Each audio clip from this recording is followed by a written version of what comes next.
10 రోజులుగా కేజీబీలలో సిఆర్పీలు కేజీబీలలో పనిచేసే టీచర్స్ అంతా కూడా వాళ్ళంతా కూడా 10 రోజులుగా సమ్మెలో ఉన్నారు.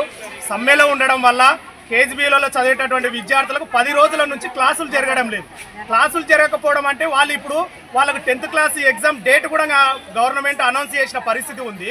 వాళ్ళంతా కూడా క్లాసులు జరగకపోతే రాబోయే రోజులలో విద్యార్థులు 10th క్లాసు ఎగ్జామ్లో ఫెయిల్ అయ్యేటటువంటి అవకాశం ఉన్నది.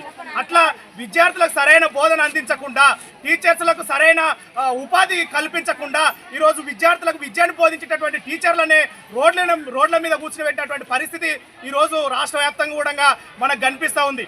ఈరోజు 3వ శనివారం కావడం వల్ల వాళ్ళ అంటే కేజీబీలో చదివే విద్యార్థుల పేరెంట్స్ అంతా కూడా హైదరాబాదు, మహబూబ్ నగర్ వాళ్ళు పొలాలలో పనిచేసుకునే పేరెంట్స్ అంతా కూడా ఇక్కడ వచ్చి ఉన్నారు. వాళ్ళు ఉదయం 10:30కు వస్తే ఇప్పటి వరకు విద్యార్థులను కనీసం పేరెంట్స్ దగ్గర మాట్లాడడానికి కూడా బయటికి వెళ్ళినటువంటి పరిస్థితి ఇక్కడ మనకు దాపరించి ఉన్నది. అంటే పేరెంట్స్ ఉదయం వచ్చి వాళ్ళు ఇక్కడ కూర్చుంటే పిల్లలు మాట్లాడకపోతే వాళ్ళు కనీసం భోజనం కూడా చేసినటువంటి పరిస్థితుల్లో పేరెంట్స్ అంతా కూడా మంచినీళ్ళు లేకుండా, తిండి లేకుండా ఇబ్బందులు పడుతూ ఉంటే కనీసం పిల్లల్ని పేరెంట్స్ దగ్గర మాట్లాడలేకుండా వాళ్ళు బంధించినటువంటి పరిస్థితి ఇక్కడ మనకు స్పష్టంగా కనిపిస్తూ ఉన్నది.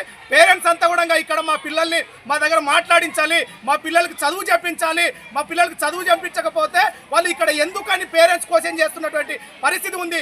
ఆ సందర్భాల్లో వాళ్ళంతా కూడా డిఈఓ జిల్లా విద్యాశాఖ అధికారులు రాకపోవడం వల్ల పేరెంట్స్ రోడ్డు మీద వైపు కూర్చున్నారు.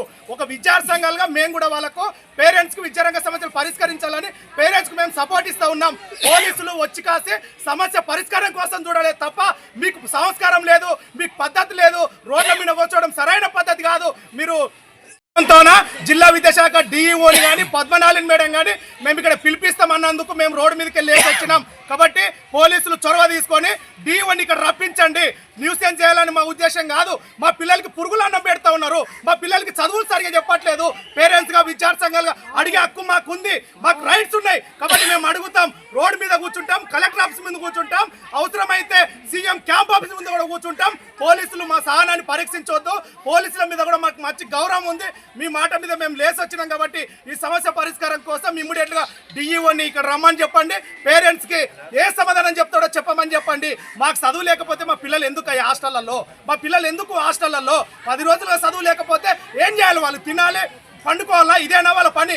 ఇది కాదు. కాబట్టి పోలీసులు చొరవ తీసుకొని డిఈఓని పిలిపించాలని చెప్పేసి పీడీఎస్ విద్యార్థి సంఘం మేము ఎస్ఎఫ్ఐగా పీడీఎస్గా మేము డిమాండ్ చేస్తా ఉన్నాం. నా పేరు సాయి కుమార్, పీడీఎస్ జిల్లా ప్రెసిడెంట్.